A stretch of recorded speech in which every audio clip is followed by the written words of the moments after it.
صراط الذين أنعمت عليهم غير المغضوب عليهم ولا الضالين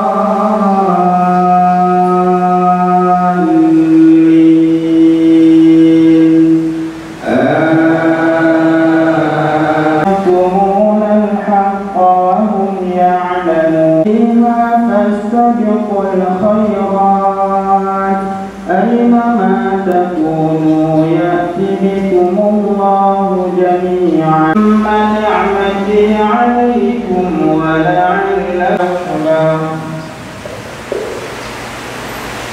الله أكبر.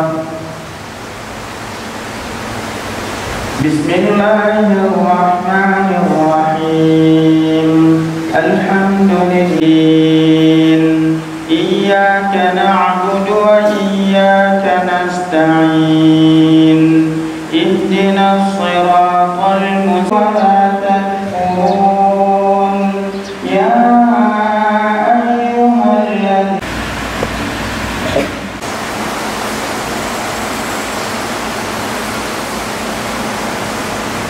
الله أكبر.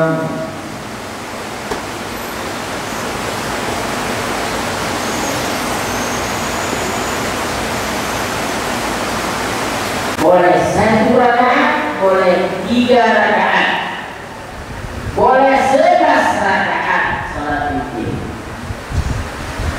Nah, kami yang dimuliakan Allah Subhanahu wa Ta'ala, maka mayoritas ulama termasuk Imam Al-Qurtubi, beliau menjelaskan salat tahajud dilakukan salat yang mana orang bangun dari tidurnya di malam hari.